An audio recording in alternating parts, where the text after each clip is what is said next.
이제 오늘 우리에게 주신 하나님 말씀 함께 나눕니다. 오늘은 잠언 3장 1절부터 10절까지 말씀 함께 보겠습니다. 제3장. 내 아들아, 나의 법을 잊어버리지 말고 내 마음으로 나의 명령을 지키라. 그리하면 그것이 내가 장수하여 많은 해를 누리게 하며 평강을 더하게 하리라. 인자와 진리가 내게서 떠나지 말게 하고 그것을 내 목에 매며 내 마음판에 새기라. 그리하면 내가 하나님과 사람 앞에서 은총과 귀중히 여김을 받으리라. 너는 마음을 다하여 여호와를 신뢰하고 내 명철을 의지하지 말라. 너는 범사의 그를 인정하라. 그리하면 내 길을 지도하시리라. 스스로 지혜롭게 여기지 말지어다. 여호와를 경외하며 악을 떠날지어다. 이것이 내 몸의 양약이 되어 내 골수를 윤택하게 하리라. 내 재물과 내 소산물의 처음 익은 열매로 여호와를 공경하라. 그리하면 내 창고가 가득히 차고 내 포도즙 틀에 새 포도즙이 넘치리라. 잠언은 내 아들아 혹은 아들들아 라는 말로 시작합니다. 그러니까 자녀를 사랑하는 부모가 자녀를 가르치는 형식으로 하나님이 그 자녀된 백성들에게 주시고 싶어하는 말씀을 전해주고 있는 거지요. 특별히 오늘 본문 말씀에서 우리가 붙잡아야 될 하나님의 마음이 있는데 그게 세 가지 오늘 정리해서 나누기 원합니다. 첫 번째, 하나님의 자녀된 우리에게 주고 싶은 말씀이 뭐냐 하면 하나님의 말씀을 소중히 여기라는 것입니다. 1절과 2절 말씀을 다시 한번 읽어봅니다. 시작. 내 아들아, 나의 법을 잊어버리지 말고 내 마음으로 나의 명령을 지키라. 그리하면 그것이 내가 장수하여 많은 해를 누리게 하며 평강을 더하게 하리라. 아멘. 우리가 정말 잘 사는 길은 하나님의 말씀에 순종하여 살아가는 겁니다. 그러기 위해서 가장 중요한 첫 번째 우리가 해야 될 일이 말씀을 가까이 하는 겁니다. 첫째 뭐 하자고요? 말씀을 가까이 해야 됩니다. 열심히 읽고 열심히 듣고 부지런히 배워야 됩니다. 그런데 듣고 끝나면 안 돼요. 두 번째로 우리가 해야 될 일이 있습니다. 그게 뭐냐? 말씀을 기억하는 겁니다. 뭐 하자고요? 말씀을 기억해야 돼요. 듣고 잊어버리면 아무 소용이 없습니다. 들은 말씀을 내 것으로 꽉 붙잡아야 됩니다. 그러기 위해서 우리가 해야 되는 일이 주야로 그 말씀을 묵상하는 거예요. 한번 듣고 평생 기억할 사람 없어요. 듣고 잊어버릴만 하면 또 듣고 잊어버릴만 하면 또 한 번 읽고 계속 묵상할 때 그 말씀이 내 것이 되는 겁니다.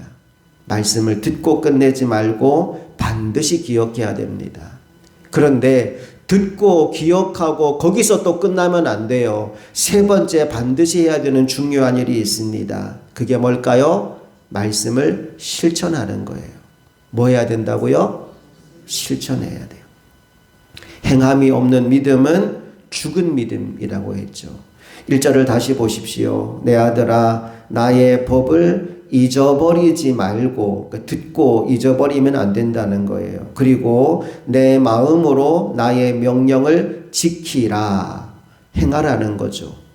하나님의 말씀을 듣고 그 말씀을 기억하고 그 말씀을 실천하며 살아가라. 그것이 하나님의 백성들, 하나님의 자녀들에게 아버지 되신 하나님이 주시고 싶은 첫 번째 교훈입니다. 그런가 하면 오늘 본문에 나온 두 번째 교훈이 뭐냐? 하나님만을 신뢰하며 살아가라는 거예요. 5절부터 7절까지 말씀을 같이 읽어볼게요. 시작. 너는 마음을 다하여 여호와를 신뢰하고 내 명철을 의지하지 말라. 너는 범사에 그를 인정하라. 그리하면 내 길을 지도하시리라. 스스로 지혜롭게 여기지 말지어다. 여호와를 경외하며 악을 떠날지어다. 아멘. 여기서 여호와를 신뢰하라는 말과 함께 대조되어서 계속 나오는 말이 있어요. 어떤 말이 나와요? 너의 명철을 의지하지 마라. 스스로를 지혜롭게 여기지 마라 라고 얘기합니다. 우리가 여러 번 나누었지만 사사시대의 실패의 원인이 뭐였느냐? 모든 사람들이 자기 소견에 옳은 대로 살았기 때문에 사사시대가 혼란스러웠다라고 성경은 말씀하고 있어요. 여러분, 지혜는 나에게 있지 않고 하나님께 있습니다. 그러므로 나의 지혜 또 세상의 꾀를 주장하기 전에 겸손히 하나님의 뜻을 묻고 그 뜻에 아멘하며 살아가는 우리 모두가 될 수 있기를 간절히 소망합니다. 자, 첫 번째 교훈이 뭐였어요? 하나님의 말씀을 소중히 여기라는 겁니다. 두 번째 교훈은 뭐예요? 하나님만 신뢰하며 살아가라는 거예요. 마지막 세 번째 교훈이 뭐냐? 하나님께 인색하지 말라라는 겁니다. 9절과 10절 말씀 또 같이 읽어봅니다. 시작. 내 재물과 내 소산물의 처음 익은 열매로 여호와를 공경하라.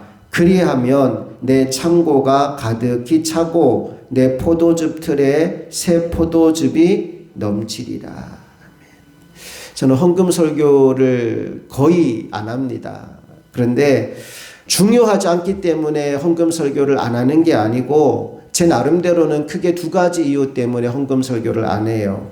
첫 번째는 그 헌금 설교 때문에 괜히 시험 드는 일이 안 생겼으면 좋겠다라는 마음이 제 안에 있습니다. 제가 그런 경험을 몇 번 했던 적이 있거든요.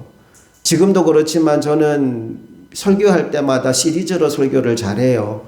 그때도 말라기 시리즈로 쭉 설교를 하는 때였는데 말라기에 보면 11조에 대한 말씀이 나오잖아요. 하나님 시험해 봐라. 11조 드리면 하나님 복 주신다. 뭐 이런 내용의 말씀을 읽고 설교를 했는데 열심히 나오던 새신자 한 분이 교회를 안 나오는 거예요. 몇 주 동안 교회를 빠지는 거예요. 저는 그 설교 때문인지 몰랐거든요. 몇 주 동안 안 나와서 이분이 왜 이러나 싶어서 이분이 학교 앞에서 문구점을 하시는 분이었는데 제가 학교를 찾아갔어요. 가서 아무 말도 안 하고 그냥 가만히 앉아 있었어요. 한참 제가 앉아 있으니까 이분이 먼저 이실직고 하는 거예요. 목사님, 제가 교회 처음 나가서 신앙생활을 시작하면서 신앙생활의 기본이 11조라는 말을 듣고 열심히 11조를 했거든요. 근데 장사가 너무 어려워서 내가 11조 하면 당장 마이너스가 돼서 지난달에 11조를 안 했는데 11조 안 하고 바로 목사님이 11조 설교를 하더라고요. 아, 목사님이 나 11조 안 하는 거 알고 나 들으라고 그 설교하는구나. 그래서 상처받아서 저 교회 안 나갔어요. 그러는 거예요. 그분께 제가 그런 말씀을 드렸어요. 제가 교회 누가 헌금 얼마 하고 누가 안 하고 이런 거 전혀 신경 안 씁니다. 성도님이 11조 안 하는 거 좀 몰랐습니다. 근데 그것 때문에 교회 안 나오는 거 너무 어리석은 겁니다. 라고 그분을 설득해서 결국 그 다음 주부터 다시 교회를 나오셨는데 그분을 보면서 제 마음에 참 안타까움이 있었어요. 내가 그분에게 11조를 하라는 강요를 하려고 그 설교를 했던 게 아닌데 말씀에 있으니까 전했는데 나의 의도와 전혀 상관없이 어떤 사람이 그 설교 때문에 상처받고 신앙을 포기하는 경우가 생기더라는 거예요. 아, 헌금 설교 진짜 조심해야 되겠구나. 헌금 설교 잘못하면 괜히 시험 드는 일이 생길 수 있겠구나. 그 일을 겪고 나서 헌금 설교를 굉장히 조심해서 하게 되었어요. 그런가 하면 또 다른 이유가 있습니다. 그 이유는 뭐냐 하면 사실 헌금의 중심이 뭐냐? 자원함과 기쁨이어야 됩니다. 누군가가 강요해서 누군가가 가르쳐서 또는 체면 때문에 억지로 하는 것이 아니라 하나님의 은혜에 감사해서 기쁨으로 드려야 하는 것이 헌금이고 11조인 거죠. 오늘 본문이 그 이야기를 하는 겁니다. 9절 말씀을 다시 한번 보시겠어요? 함께 읽어봅니다. 시작. 내 재물과 내 소산물의 처음 익은 열매로 여호와를 공경하라. 헌금의 중심이 뭐냐 하면 여호와 하나님을 공경하는 마음입니다.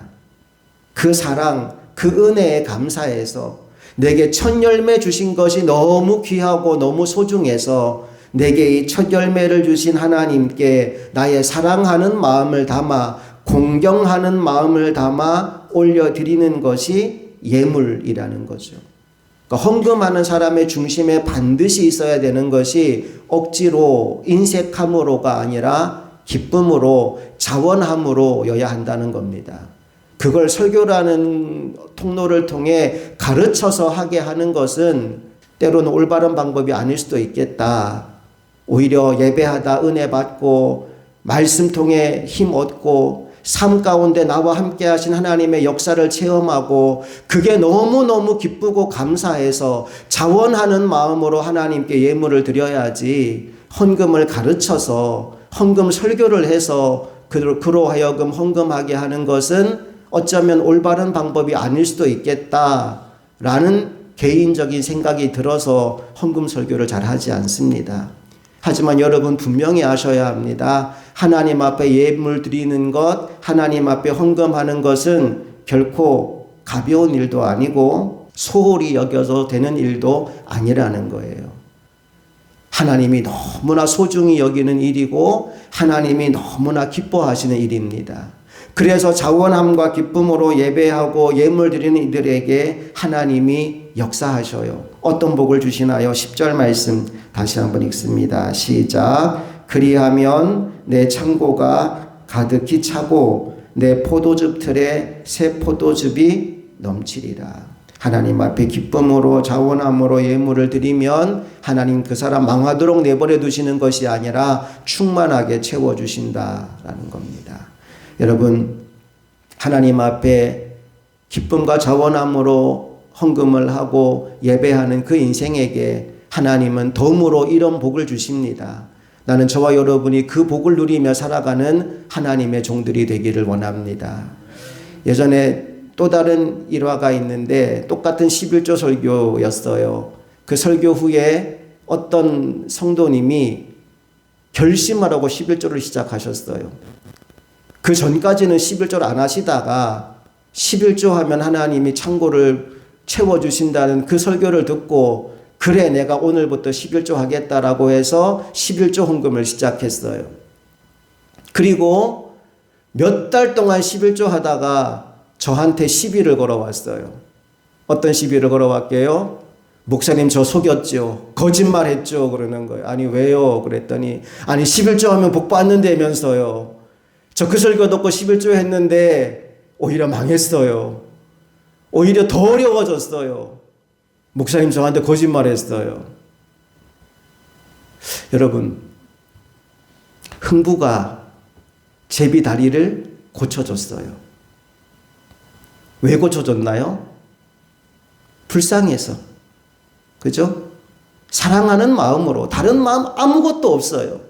불쌍해서 사랑하는 마음으로 다리를 고쳐줬어요. 그랬더니 제비가 뭐 물고 왔다고요? 박씨를 물고 왔어요. 그게 커지고 그걸 톱으로 켰더니 금은보화가 쏟아져 나왔어요. 그 얘기를 누가 들었어요? 놀부가 들었어요. 어라 제비다리 고쳐주면 금은보화가 들어오네. 그래서 놀부가 뭐 했게요? 제비다리 분질렀어요. 그리고 치료해서 보내줬어요. 제비가 박씨를 또 물고 왔네요. 와 나도 부자 되겠다 하고 켜서 열어봤더니 뭐가 있어요? 거기 온갖 똥물 오물들이 가득했대요. 여러분 하나님의 복 받겠다라고 하는 생각을 가지고 11조를 하고 헌금을 하는 건 누구 심보예요? 놀부 심보예요. 하나님 사랑하고 하나님께 드리는 것이 너무 좋아서 기쁨으로 하나님 앞에 예물을 드리는 그에게 이런 복이 부어지는 거지. 헌금 주면 복 받는다고? 그래 나 헌금할게. 그 마음 중심 자체가 하나님 보시기에는 놀부심보와 마찬가지인 거예요. 하나님이 내게 뭘 주실 것을 기대해서 하나님을 공경하는 것이 아니라 내가 이미 받은 은혜와 복이 너무나 크기에 내 전심을 다해서 하나님을 예배하고 하나님을 공경하는 저와 여러분 되기를 원합니다. 그래서 하나님도 기뻐서 그래 네가 나를 이렇게 공경하는구나. 내가 너를 그냥 둘 수 없지. 그 마음으로 하나님이 덤으로 부어주는 그 복을 날마다 누리며 살아가는 저와 여러분 되었으면 좋겠습니다. 자, 오늘 잠언 3장 말씀을 통해 하나님이 우리에게 세 가지 교훈을 주셨어요. 첫 번째 뭐 하라고 하셨습니까? 하나님의 말씀을 소중히 여기라고 말씀하셔요. 듣고 기억하고 지키고 살라 말씀하십니다. 둘째 뭐 하라고 하셨어요? 하나님만 신뢰하며 살아가라고 말씀하십니다. 너의 지혜, 너의 명철 믿지 말고 세상에 꿰따라가지 말고 하나님만 믿고 하나님만 신뢰하며 살아가라는 거예요. 그 인생 하나님이 그냥 내버려 두지 않습니다. 첫 열매를 얻게 하십니다. 복을 누리게 하십니다. 그러면 하나님의 말씀 붙잡고 살아서 하나님을 신뢰하며 살아서 내가 무언가를 얻게 되었다면 그 하나님을 공경하는 마음으로 전심으로 하나님께 예배하고 기쁨의 예물을 드리며 하나님에 대하여 인색한 삶을 살아가면 안 되지. 이게 오늘 하나님이 우리에게 주시는 귀한 교훈입니다. 이 말씀을 마음에 새기고 이 말씀 붙잡고 살아서 정말 계속해서 쉬지 않고 부어주시는 하나님의 은혜와 복을 누리며 살아가는 저와 여러분 모두가 될 수 있기를 간절히 소망합니다. 함께 기도하시겠습니다.